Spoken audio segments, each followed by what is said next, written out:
सम्मानीय डॉक्टर रोहितास जी शर्मा हमारे बीच में पधारे, पूर्व मंत्री। जोरदार तालियों के साथ में स्वागत करें, अभिनंदन करें। सम्मानीय डॉक्टर साहब मंच पे पधारे। स्वागत की इस बेला में मैं आग्रह करूंगा, बड़े ही सरल और तेज तर्रार विधायकों में से गिनती हुआ करती थी सम्मानीय शराधना जी के। एक बार जोरदार तालियों के साथ में स्वागत करें, अभिनंदन करें। सम्मानीय शराधना जी का स्वागत करने के लिए मैं बालदास जी से आग्रह करूंगा। सम्मानीय अशोक जी और उनकी पूरी टीम, आप सभी का स्वागत है, अभिनंदन है।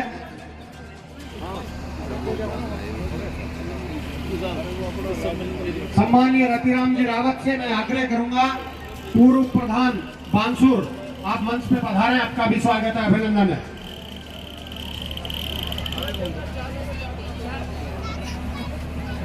सम्मानीय रावत साहब से आग्रह है कि आप मंच पे पधारें और स्वागत। रतिराम रावत जी जिन्होंने पहली सम्मान दिया, फिर से 5 रुपए का टीम को आशीर्वाद सम्मान देते हुए बहुत बहुत धन्यवाद करते हैं। आइए सभी लोग, एक व्यक्ति आपका सम्मान करने के लिए आतुर है और इससे बड़ी बात क्या होगी कि खुद मंचासीन लोगों ने ये कहा है कि हम स्वयं सम्मानीय डॉक्टर साहब का स्वागत करेंगे। इसके लिए मैं निवेदन करना चाहूंगा, सम्मानीय मुकेश जी गोयल और रामचंद्र जी खरादना, आप दोनों ही आकर के सम्मानीय डॉक्टर साहब का स्वागत करें, अभिनंदन करें।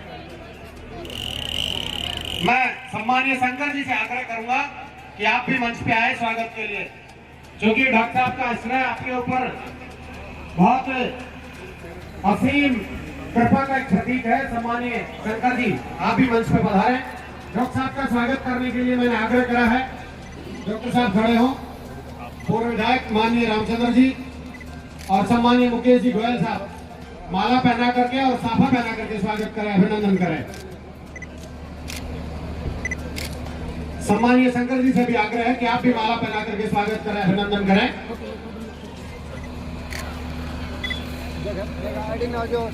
स्वागत की इस बेला में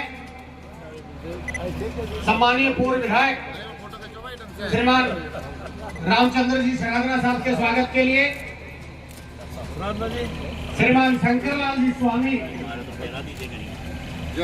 बालदास जी से और शंकरलाल जी कसाना से आग्रह करूंगा कि रामचंद्र जी का भी स्वागत करें।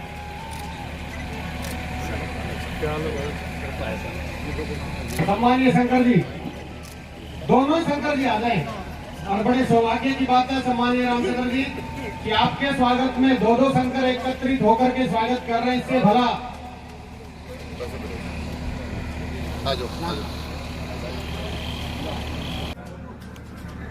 बहुत ही हर्ष की बात है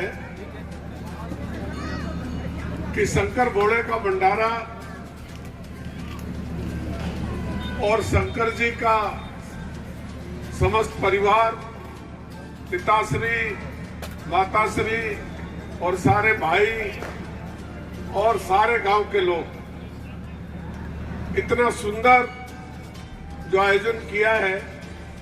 और ये बड़ी बात यह है कि इस गांव के जितने भी नेता और जितने भी सरकारी कर्मचारी, जैसा कि भाई इंदिराज जी ने बताया, ये बात सही है कि भूरी बड़ास बहुत संपन्नता की दृष्टि से मैं समझता हूं कि कोटपुतली और अलवर जिले में, कोटपुतली और जयपुर जिले में अग्रणी गांव है।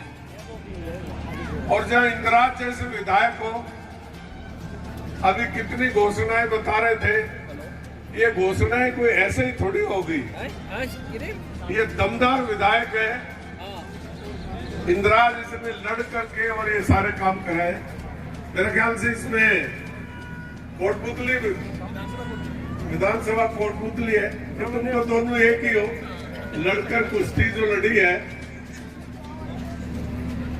एक बात मैं कहना चाहूंगा कि जहां का विधायक सजग होगा वो निश्चित तौर पर विकास की ओर ध्यान देगा, और जहां का विधायक जिसको दूसरी बार नहीं बनना, वो खैचो अभियान का मास्टर होता है, रुपया पैसा खींचने का, घर भरने का मास्टर होता है। जो काम करता है वो सदैव जिंदा रहता है, और जो काम नहीं करता उसको लोग अगली बार उसकी जमानत भी जब्त कर देते, उनका नाम भी पब्लिक से समाप्त कर देते, कुछ नाम लेने वाला नहीं मिले।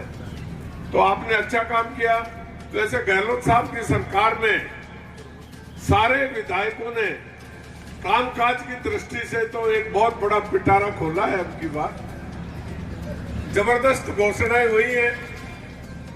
मैं शिव भोले जी से प्रार्थना करूंगा कि इनकी घोषणाएं धरती पर उतर जाएं और ये चालू हो जाए। आपकी एक दो सड़क की जो बात कर रहे थे वो तो मैंने स्वयं ने देखी है। और वैसे तो आप नौजवान हो, भाग दौड़ के मुख्यमंत्री को जाने थोड़ी दोगे, काम तो करा ही लोगे। पर ये सारी घोषणाएं अगर जमीन पर उतर जाती हैं तो सचमुच समाज के लिए एक बहुत बड़ा उपकार होगा मुख्यमंत्री और आपकी सरकार की तरफ से। परंतु आप थोड़ा सजग रहें। मैं इसलिए कह रहा हूं, और कोई विधायक होता तो नहीं कहता, क्योंकि आप युवा भी हैं और बोलने वाले भी हैं और जमकर बोलते हैं। मुख्यमंत्री जी को ये जरूर कह देना कि कहीं ऐसी हालत ना हो जाए कि ये इसको इम्प्लीमेंट नहीं करोगे तो कहीं हमारी पार्टी की जमानत जब्त नहीं हो जाए। ये जरूर आप कह देना। वो आप ही कह सकते हो और कोई नहीं कह सकता। जो संतुष्ट है वो तो धमकी देते हैं कि इस्तीफा देने की। अब वो भी ध्यान रखना कि वो इस्तीफा वाला मामला भी सही करवा देना, जिला तो बढ़ा ही देना कम से कम, क्योंकि अब विधानसभा में थोड़ा सा समय रह गया। तो इस घोषणा को भी आप पूरी कराओगे तो अच्छी बात है। परंतु सबसे बड़ी बात है कि पिछला बजट, हम विपक्ष में हैं, हलवाई से बैर हो तो मिठाई पूरी नहीं बतानी चाहिए। गहलोत साहब की सरकार काम काज और कागजी काम में तो कोई कसर नहीं छोड़ रही करने में, पर इम्प्लीमेंटेशन पिछले साल जो घोषणा हुई वो आज तक इम्प्लीमेंटेशन नहीं हुई। और अब तो आपके पास 3 महीने रह गए, 4 महीने। अब इसमें तत्काल शिलान्यास करा के ये काम चालू करवा दो आप, तो फिर तो आने वाली दूसरी सरकार पर ही पड़ेगी। मैं भी उम्मीद करता हूं कि आप अगली बार भी विधायक बनो और विपक्ष की भूमिका निभाओ। सरकार में रहते हुए भी आप विपक्ष की भूमिका निभा रहे हो।